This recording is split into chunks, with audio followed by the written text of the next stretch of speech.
noite muito tensa. Tinha barulho, tinha medo que acontecesse alguma coisa, não tinha onde deitar. Então eu cochilei encostado na minha companheira de reportagem, a fotógrafa, um encostado nas costas do outro, a gente ficou escorado e assim foi.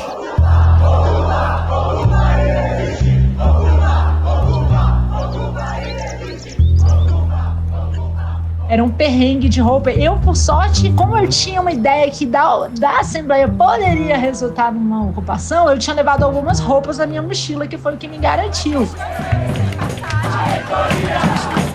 A gente não conseguia entrar nem com comida lá em cima. A entrada estava totalmente fechada. Eu coloquei o chinelo, tava com uma bermuda, e a gente foi 5, 6 pessoas pro MEC. A gente entra numa sala de reuniões e tá na ponta sentado aqui o ministro da Educação. Eu apareci, por exemplo, dando entrevista, que eu passei 40 segundos no Jornal Nacional. Eu lembro que a gente só perdia para quem matou Isabela Nardoni. Era assim.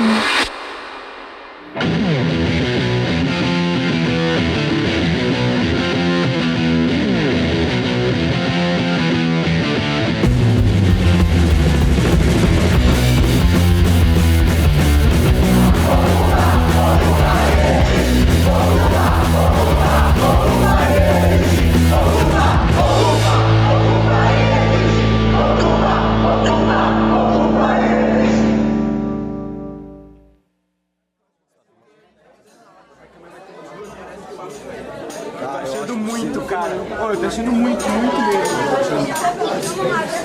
Vamos dar um rolê por aqui então. Só questão de eu ter certeza, cara. Porque eu não sou movimento, nem conheço a galera. Mas você tá certo, velho. Tem que ser assim mesmo. Tem que ser lá.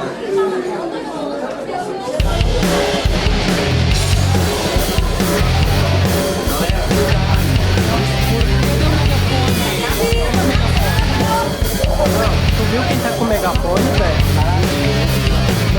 A ocupação da reitoria da Universidade de Brasília completou 15 anos. O nome do então reitor, Timothy Mulholland, ficou gravado na mente dos brasilienses, assim como a famosa história da lixeira de R$1.000. Não queremos a morte física, a morte política. Ao invés de ele matar a educação, a gente mata a gestão dele.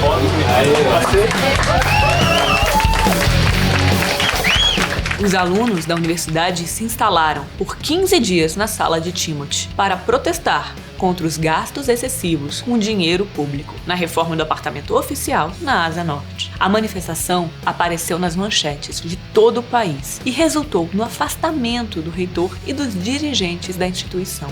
O movimento teve resultados palpáveis até hoje. Os estudantes conseguiram voto paritário nas eleições para reitor, cabendo o mesmo peso dos votos dos estudantes para o dos professores. O Ministério da Educação e o Ministério da Ciência e Tecnologia também mudaram as regras para liberar recursos às fundações educacionais em todo o país. Algumas das reivindicações da nossa ocupação. A primeira, eleições democráticas e espaços democráticos da universidade. Paridade já! Nós falamos também que nós queremos um afastamento imediato, definitivo, do reitor Timothy Mulholland e do vice-reitor já! Os personagens envolvidos na desocupação da reitoria em 2008 viraram personagens fundamentais na história do Brasil e do Distrito Federal hoje. O atual ministro da Fazenda, Fernando Haddad, era o ministro da Educação na época, e o governador do DF, Ibanez Rocha, atuava como vice-presidente da OAB. Ambos participaram das negociações com os estudantes. Quem quiser sair, sai! Este é o Fábio Félix, o deputado distrital mais votado do DF. Em 2008, ele tinha 22 anos e estudava serviço social na UNB. E tinha uma cobertura enorme da imprensa. Né? Aqui é a posse do gestor pro tempore. Já eu lá. Novinho aqui dando uma entrevista. Aí é quando sai do MEC. Deve ser aqui, eu acho que é quando eu saio do MEC. Olha, eu tô no MEC, olha aqui, Brasil, é a logo do governo Lula. Aí, ó, é dentro do MEC, eu saí do MEC. Exatamente o que você falou, o chinelo, a bermuda, exatamente, essa blusa, gente. Você viu essa blusa? Eu vou passar a noite aqui pelo correio. Esse é o Rafael Veleda. O Rafa é jornalista e hoje cobre pelo Metrópolis o governo Lula, direto do Palácio do Planalto. Mas na época da invasão, ele era recém-formado e tinha acabado de ser contratado como repórter. Eu me lembro, eu era repórter de cidades nessa época, tinha me formado um ano antes, e eu pegava essas pautas menores de cidades, digamos, crimes, acidentes. Então eu me lembro que já estava tendo, né, a mobilização dos estudantes da UNB, e eu me lembro de ter sido pautado porque estava na hora do almoço e ninguém mais queria fazer. E fui meio desanimado, assim.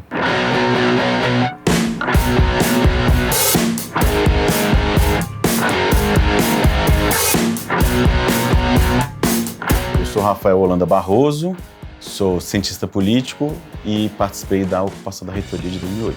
Eu era estudante, eu era do Centro Acadêmico de Ciência Política, então acabei me envolvendo ali desde o início. Esse movimento de ocupação tem muita legitimidade, né? Uma ação que representa toda a tradição de luta do movimento estudantil da UNB. A gente ainda conversou com a Luísa Oliveira, uma das manifestantes mais ativas na ocupação. Aos 18 anos, ela tinha o cabelo vermelho e estava no 5º semestre do curso de Ciências Sociais. Hoje, com 34 anos, Luísa é professora de Sociologia da Secretaria de Educação do Distrito Federal. Com uma rotina apertada e uma filha pequena, ela pediu para conversar com a gente por áudios de WhatsApp. Oi, Jade, tudo jóia? Hoje, no início da tarde, eu fui levar a Alice numa consulta. A Alice é minha filha, bebezinha. E aí, acabou que eu fiquei sem bateria no celular. E aí, eu cheguei mais pro final da tarde, agora coloquei ela pra dormir. Então, eu só vou conseguir te responder amanhã bem cedinho, tá bom? Em janeiro daquele ano, o reitor Timothy Martin Mulholland havia sido denunciado pelo Ministério Público do Distrito Federal e Territórios, o MPDFT, sob a alegação de usar recursos do Fundo de Apoio Institucional à Universidade de Brasília para decorar o imóvel funcional que morava na época, na quadra 310 da Asa Norte. O item mais emblemático foi a compra das chamadas lixeiras de ouro, a tal peça que custava R$1.000. R$1.000 em 2008 não é o que é R$1.000 hoje. Talvez as pessoas achem que uma lixeira de R$1.000 já é cara hoje, caríssima, mas já achem um pouco menos. Mas R$1.000 em 2008 era assim, uma fortuna. E era uma lixeira pequenininha de R$1.000 que virou um escândalo. Foi comprada pela Finatec para aparelhar o apartamento funcional do reitor naquele momento. A crise entre os alunos e a reitoria estava crescendo. O DCE acusava a diretoria de não aceitar a participação dos estudantes nos conselhos. O gasto excessivo na reforma do apartamento de Timothy Mulholland foi a gota d'água para uma relação que já estava tensa.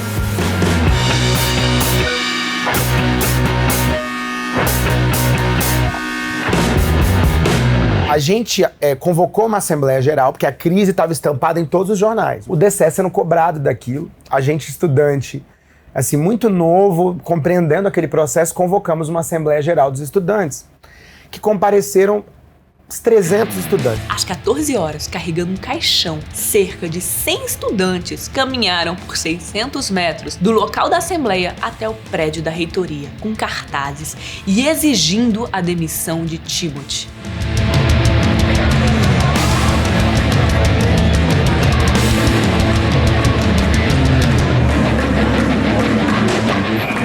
A ideia da manifestação era ir fazer uma manifestação como várias que a gente fez ao longo da história do movimento estudantil, depois ir embora.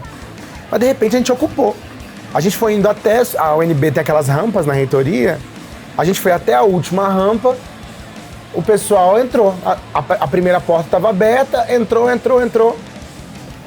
E ficamos. Alguns servidores evacuaram, alguns ficaram e a gente ficou lá. Eu lembro dos funcionários perplexos, assim, saindo das salas, olhando o que estava acontecendo, preocupados, assim, mas e aí muito medo de violência, tanto por parte dos seguranças quanto dos alunos. Os dois lados estavam com medo um do outro. A gente estava ali no salão de atos da reitoria, um calouro da medicina perguntou, e agora? O que a gente faz? E aí foi um momento que eu subi numa cadeira e falei, bom, galera, agora a gente fica aqui e só sai quando o reitor sair. Quando eles entraram, eles não tinham exatamente ideia do que fazer, eles não sabiam se a polícia ia chegar e expulsá-los na mesma hora.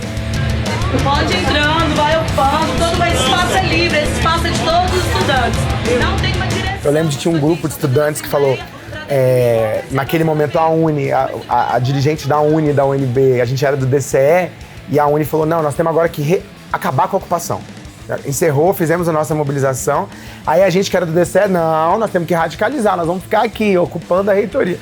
um grupo, né? E o grupo que estava lá de estudantes se manifestando também queria ficar. Aí a gente fez uma assembleia lá em cima e resolveu ficar. Resolvemos ficar, pedimos para os servidores que estavam lá saírem, alguns ficaram até a noite. Depois saíram por conta dos documentos, das coisas, mas depois saíram todos. E a gente ficou lá. A gente não se sentia invadindo uma coisa de outro mundo que não era nossa. A gente é parte da comunidade acadêmica. Então entrar na reitoria era só tomar um lugar que era nosso direito, né? A gente era da comunidade, tinha direito de estar ali reivindicando uma pauta tão legítima. A reitoria cortou a luz. Quem não estiver esperando nenhuma ligação de direito de ligar o celular, para depois mais tarde precisar ligar, qualquer coisa. Às 16h30, a luz e a água foram cortadas. O objetivo era vencer os estudantes pelo cansaço. Os ocupantes montaram barricadas em frente e começaram a dividir tarefas. A gente se organizou em comissões. Tinha uma comissão da logística, para ver a questão de alimentação e outras questões operacionais para manutenção da ocupação. Tinha uma comissão de comunicação, né, a comissão de negociação, enfim, várias. Comissão de segurança, que era muito importante. O pessoal ficava na entrada do gabinete ali, cuidando de quem entrava e quem saía. Nesse primeiro dia teve várias assembleias, muita gente falava sobre como eles iam lidar com aquela situação. Para eles também era algo novo.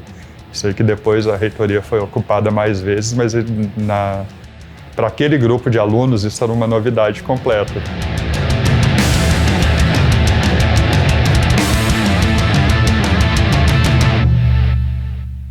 E aí a gente fez uma pauta de reivindicações. Nessa pauta de reivindicações, a gente colocou... Todo mundo estava lá em cima, o clima era radicalização. Então colocou, a gente só sai daqui quando o reitor sai do cargo, porque tinha um esgarçamento de relações com a reitoria muito forte. E essa foi a nossa agenda, a primeiro ponto da pauta. O afastamento do reitor e da reitoria para que as investigações prossigam, né? Já que a situação que a gente está vivendo é uma situação grave. Mas só lembrando que um ano era 2008. Não existia WhatsApp nem Stories. O Twitter e o Facebook estavam começando a se popularizar. As pessoas se comunicavam por SMS, e-mail e ligação telefônica. Os jornais impressos e as redes de televisão ainda eram as principais fontes de notícia dos brasileiros. Não tinha o tempo real na época que a gente tem hoje, era um jornalismo diferente, mas aí eu não tinha WhatsApp, mas tinha ligação por celular, né? Eu tava com o meu celular, o celular do jornal, aí liguei pro meu chefe, na mesma hora, assim, ele, meu Deus, tenta ficar aí, vai ficando quanto você puder. E aí foi o que a gente fez, né? Hoje em dia a gente resolveria tudo com o celular, faria uma live. Naquela época isso não existia. A gente até tinha celular, mas ele não entrava na internet. A gente juntou ali, pegou um notebook, um modem 3G que eu levei, pedi emprestado o notebook do meu irmão e a gente acabou montando ali um centro de comunicação mesmo. Lá a gente fez um blog, né? Na época, blog era o que tinha de mais rápido na comunicação, né? E também montou uma rádio, que depois essa rádio veio a chamar 5 mil por hora, que era o valor da multa que o juiz tinha estipulado para nós. Vocês não deixem de acompanhar a nossa ocupação pelo blog www.blogspot.com ou pela Rádio Livre. Lembrando, como eles cortaram água e energia... As horas foram passando, o sol foi embora, os estudantes se espalhando pelo último andar do prédio da reitoria. Eles ocuparam o gabinete do reitor, a sala de atos e a varanda. Cerca de 100 pessoas permaneceram no local, sem água e sem luz. A gente ficava em constante atenção, né? Pessoas ficavam no topo, no terraço do prédio da reitoria, vendo quem estava chegando. A gente teve medo, quando ficou tudo escuro à noite, a gente ficou com medo da Polícia Federal subir, sabe? Porque tinha uma ameaça da Polícia Federal, pode subir a qualquer momento. Tinha link de emissora de TV falando a Polícia Federal pode subir a qualquer momento na reitoria da universidade. Durante toda a ocupação, eles sempre tinha alguém acordado, porque sempre tinha o boato de que a polícia ia entrar. Então eles fizeram umas barricadas, assim, né, para oferecer alguma resistência. Eles discutiam que grau de resistência eles ofereceriam. Alguns eram mais radicais e queriam brigar com a polícia, outros falavam, não, a gente vai resistir só pacificamente, sentados aqui. A gente estava nessa posição privilegiada de estar lá dentro com eles, junto com eles, para falar assim, do clima de tensão, do quanto eles não dormiram nessa primeira noite, não tinham de dormir, inclusive, era muita gente, de como faltou água, faltou comida, um ambiente muito insalubre, mas de como eles estavam acreditando naquela causa deles, dava para ver que para eles aquilo era muito importante. Eu acho que, independente de estar aqui, estar lá em cima ocupando, acho que a galera tá aqui com essa cultura de resistência, tá aqui cantando junto, interagindo, falando de política, falando de música, falando... E que eles fariam o que fosse preciso, iam viver a dificuldade que fosse preciso para se manter ali. A gente via que muitos deles estavam tendo conversas tensas com os pais, com a família, né? O pai falando, a mãe falando, sai daí, vai dar merda, vocês vão apanhar, isso está errado. A maioria dos pais dos estudantes que estavam ocupando ficaram bem preocupados. E ali mostrou uma diferença muito grande, porque aqueles estudantes que estavam na ocupação, que os pais moravam no plano piloto, rapidamente os pais deram um jeito de levar roupa, de levar colchão para dormir lá, barraca. E os pais que os estudantes moravam mais longe, não tinham carro, não tinham condição de deixar o trabalho para ir, penaram mais. Então isso era um tempo que a universidade ela ainda era muito elitizada. A lei de cotas não estava implementada em todo o território nacional e o programa Reúne, que ampliou o número de vagas, havia sido aprovado há poucos meses. Por isso, a diferença do perfil socioeconômico dos estudantes ficou evidente na ocupação. Por exemplo, minha família morava em Planaltina e aí para eles levarem coisas para mim na ocupação demorou vários dias para conseguir organizar essa logística. Então eu me lembro que eu passei os primeiros dias dormindo em cadeira e tal. E aí, chegou o suquinho? E galera, qual que é o rango aí, o cardápio? Você pediu? Pão com manteiga, mortadela, pão com queijo, Pão com mortadela Duas opções. e pão com manteiga. Há 3 opções. 3 opções. A gente recebeu muito apoio popular na cidade. As pessoas iam lá levar comida, restaurantes doavam comida para ocupação, marmita. De tudo quanto é lado a gente recebia apoio, de sindicato, de trabalhadores, de empresários, pessoas físicas, todo mundo ia lá e fazia doação para ocupação. Tinha um sentimento cívico na cidade em defesa da UNB. Não estava dando para subir e descer, né? Porque barricadas e tudo. Então eles amarraram uma caixa que descia por aquela janela, pela corda, a caixa descia até aqui. Os alunos que estavam aqui embaixo colocavam mantimentos que eram trazidos por eles, por pais de alunos, por pessoas da comunidade mesmo. Vinha pizza, dono de pizzaria, às vezes faziam a doação, dono de padaria. Eles colocavam na caixa e subiam essa caixa até para ela ir para a janela. Foi assim no primeiro dia. Depois eles ganharam um pouco mais de acesso aqui e as coisas subiam normalmente pelas rampas e desciam. Eu lembro que foram vários dias, assim, essa é a realidade, sem tomar banho. Porque lá na reitoria, quando estava só a reitoria, não tinha onde tomar banho. Então era aquele banho de torneira. Quando eles religaram a luz, né, a gente tomava banho no próprio banheiro ali do salão de atos, que tinha aquela mangueirinha, sabe? Aquela ducha higiênica. Quando o dia amanheceu, os estudantes tiveram que enfrentar as autoridades. A justiça determinou mandado de reintegração de posse urgente, com uso da força policial federal e apoio da local. A decisão ainda estabeleceu que o DCE deveria pagar multa de R$5.000 por hora de atraso no cumprimento da decisão. A Polícia Federal começou a chamar a gente do DCE para conversar, porque ela já estava acionada, já tinha ação de reintegração de posse, decretação de multa, e a gente tendo que negociar, e a Polícia Federal não queria fazer a desocupação, a reintegração de posse, porque a universidade ela é toda de rampa. E eles falaram que qualquer reintegração de posse ali era muito perigosa, porque a arquitetura da UNB, da reitoria, não era propícia para esse tipo de operação um pouco mais tensa, né? Tensionadora ali. Então eles não queriam fazer, eles queriam um processo negociado. A gente não estava disposto a negociar a saída até que o reitor saísse. E a Polícia Federal, pelo contrário, a Polícia Federal é pelo menos a polícia mais negociativa, né? Menos coercitiva. Mas a gente quer negociar com a administração superior, não quer negociar com a polícia. Então o que o DCE discutiu com a Polícia Federal, se eu não me engano, na sexta? Imagina, a gente super novo, conversando com os delegados da Polícia Federal, eu lembro de uma delegada, falando, olha, um delegado, uma delegada, a gente falando, olha, então a situação é a seguinte, nós vamos convocar uma assembleia para segunda, porque a gente não tem autonomia para sair daqui. Na segunda-feira, os estudantes decidem.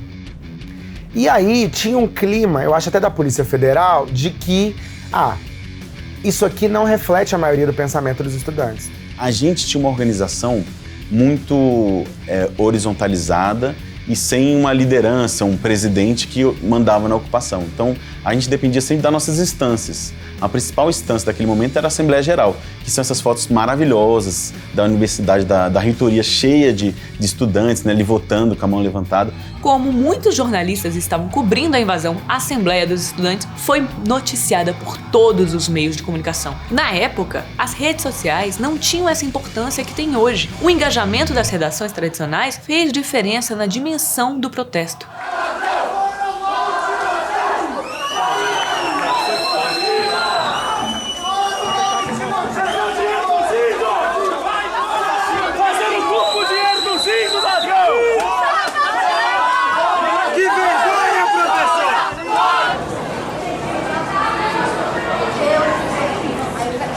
Boa noite, hoje é dia 7 de abril, segunda-feira.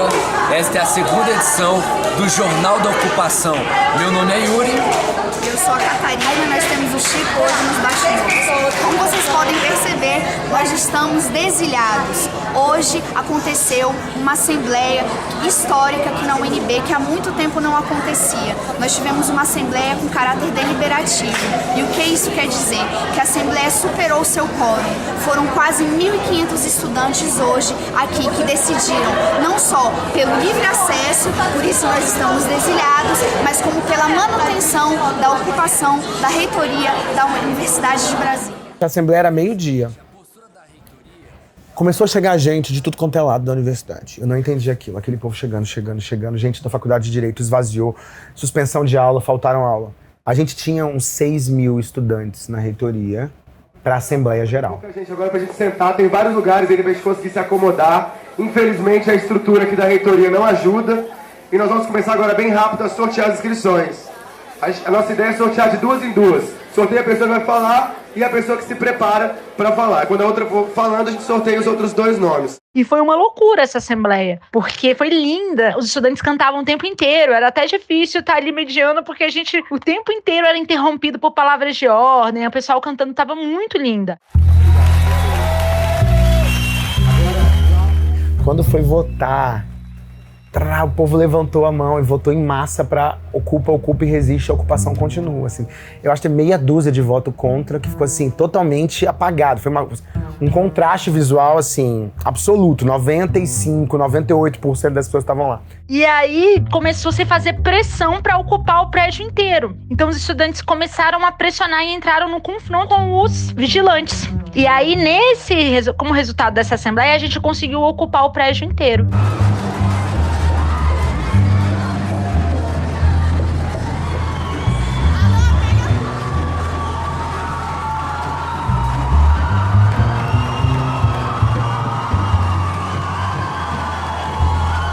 E aí os estudantes foram em direção à rampa e tomaram a reitoria inteira. Tiraram os vigilantes, o que tinha, não tinha Polícia Federal ainda fazendo vigilância. Tiraram todos os vigilantes e a gente tomou a reitoria toda. Aí aquele dia foi a virada. Inclusive uma virada da imprensa, na cobertura da ocupação. A imprensa acho que começou a levar a sério a ocupação. Estudantes radicalizam a ocupação e a ocupação toma todo o prédio, foi a capa dos jornais. Até hoje, muita gente questiona se os estudantes começaram os protestos com a intenção de invadir a reitoria. Cada participante conta uma história. E havia já um sentimento de que era possível conquistar uma vitória caso a gente conseguisse fazer uma ocupação na reitoria. E isso vinha porque desde o ano anterior havia uma série de ocupações de reitoria por outros motivos, né? Em várias universidades do país. Já era algo que o DCE estava apostando de construir junto de outras organizações, centros acadêmicos do movimento estudantil. A ocupação durou 15 dias e resultou no afastamento do reitor, do vice-reitor e dos dirigentes da instituição. Os manifestantes negociaram com ministros e, vestindo chinelos e bermudas, apresentaram 18 reivindicações, sendo a queda dos dirigentes apenas 2 itens do acordo. Sim, eu perdi 6 quilos naquela ocupação. É um negócio desgastante, né? Assim, politicamente, pessoalmente, subjetivamente, é uma entrega, né? Você coordenar um processo como esse, você participar de um processo de luta como esse, é uma entrega muito grande, assim, e sem experiência, ainda aprendendo nas dificuldades ali, aprendendo nos desafios, né? Nas provações que era a construção, testando limites ali também no cotidiano, na relação com as pessoas, com outras lideranças. Eu acho que a ocupação da reitoria de 2008 foi a prova que o estudante organizado, trabalhando de forma solidária, consegue ter vitórias significativas. Vitórias daquela época continuam a ressoar até hoje na Universidade de Brasília. Essa organização fez toda a diferença para a gente conseguir essas conquistas. E olhando pro passado, assim, eu acho que a organização coletiva vale a pena, né? Então eu acho que fica essa mensagem para os estudantes de hoje, para a juventude, que vale a pena se organizar, vale a pena ter empatia com o colega do lado, mesmo sendo de outro grupo, porque é isso que faz a luta ser tão vitoriosa como foi em 2008. Nas ruas, nas praças, quem disse que sumiu? Aqui está presente o movimento estudantil. Nas ruas, nas praças, quem disse que sumiu? Aqui está presente o movimento estudantil. Nas ruas, nas praças, quem disse que sumiu? Aqui está presente